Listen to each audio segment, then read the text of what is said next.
공인중개사 1차, 2차 동차 시험을 단 10일 만에 합격한 분도 있고, 차로 넘어갈 텐데, 공인중개사 2차는 방대한 공법의 절차 아래에서 무릎을 꿇는 이들이 상당한 편이죠. 무수한 나무들을 헤쳐나가면서 어느 순간 숲 전체가 보이기 시작하는데, 그 전까지는 상당한 애로사항이 꼽히게 됩니다. 공시법의 경우 지적법은 조금만 신경을 쓴다라면은 사실상 만점에 가까운 점수를 좀 받을 수가 있는 편이고, 세법 등기는 어려운 편이죠. 공인중개사법은 사실 어려운 것보다 말장난이 상당히 심하기 때문에 하나하나 끊어가면서 초집중해서 봐야 되는 편이죠. 행정사 2차는 던져진 문제가 어떤 유형인지 파악하는 거하고 시간 안에 아는 것을 얼마나 적절하게 효율적으로 적어낼 수 있는가가 관건으로 두 시험의 특징 등을 1차, 2차에 거쳐서 특징 등에 대해서 한번 알아봤는데요. 좀 더 쿨하게 이야기를 해보자면은 공인중개사는 행정사에 비해서 민법의 수준이 좀 더 높다 라고 할 수가 있고, 세법 등기, 방대한 공법도 만만치 않기 때문에 어느 정도 고생길을 걸어야 합격할 점수를 받을 수가 있죠. 근데 또 공인중개사는 60점 절대평가이기 때문에 특거리로 운 좋게 이제 합격을 하게 되면은 사람의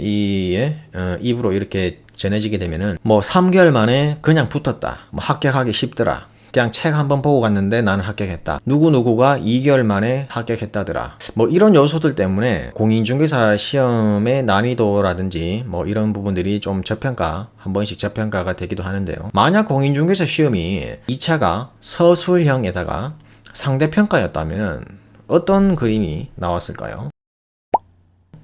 제가 봤을 때는 거의 8대 버금가는 어떤 그런 상황이 되지 않았을까, 그렇게 생각을 합니다. 그리고 행정사는 1차에서 민법이랑 행정법 이 두 개만 제대로 닦아 놓는다면은 행정사 2차에서는 사실 과목 자체가 민법이랑 행정법 그리고 사무관리론 요 정도이기 때문에 2차 과목이 그대로 가는 편이거든요. 거의 한 70-80% 이상이. 그러다 보니까 2차에서 이해가 안 되는 내용이 없기 때문에 단순 암기에 가깝다고 할 수가 있습니다.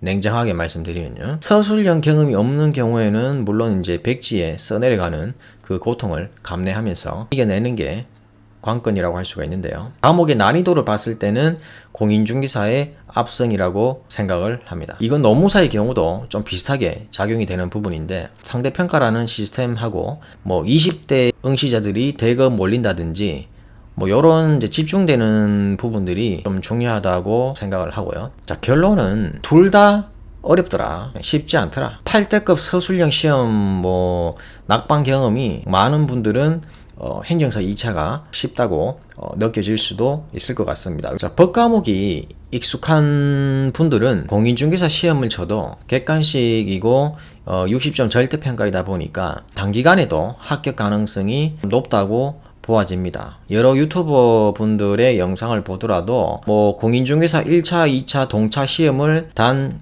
10일 만에 합격한 분도 있고 한 달, 3달, 6개월 정말 많으시더라고요. 그리고 합격 수기의 어떤 진실, 그거는 알 수 없는 거긴 한데, 원래 수험자들 특징이 시험 기간을 좀 단축하는 경향들이 다 있다 보니까 믿을 수는 없지만 그런 부분들이 있더라. 저는 이렇게 정리를 하겠습니다. 공인중개사가 분량도 많고 과목 난이도가 좀 더 높지만은 60점 절대평가이기 때문에 단기 합격 가능성이 높다. 행정사는 2차가 상대평가 300명 이내이긴 하지만 1차 민법, 행정법이 탄탄하다면은 2차 4과목 난이도는 좀 낮은 편이다.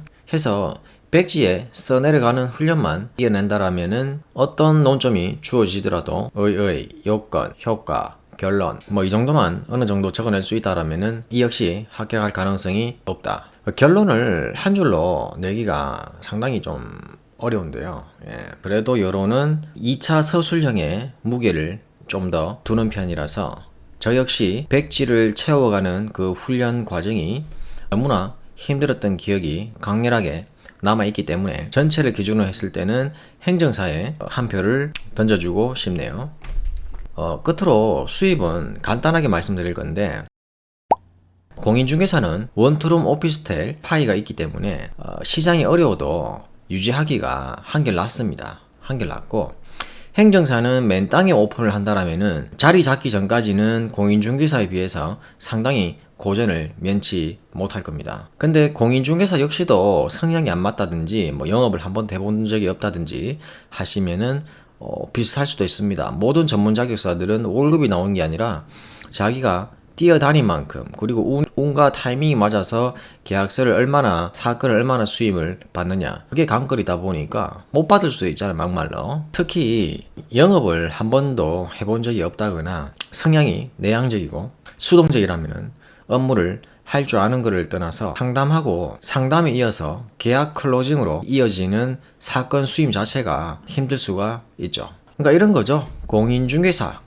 밥은 먹고 산다. 노력하면은 연 5천 이상도 충분히 가능하다. 행정사 역시 노력하면 연 3천 이상은 충분히 벌어갈 수 있다. 행정사 역시 처음 주 업무를 태클을 타는 거에 따라서 다르겠지만 인허가나 출입국, 토지보상 이 3개 정도는 어느 정도 다룰 수 있어야 단일 업으로 해서 살아남을 수 있을 거라고 생각을 하고요. 물론 내용 증명, 진정서, 행정심판 이런 부가적인 서면 업무들은 기본적으로 할 줄 알아야 되겠죠. 이렇게 했을 때 행정사도 연 한 2, 3천 정도는 가능하다. 물론 1년에서 3년차 기준입니다.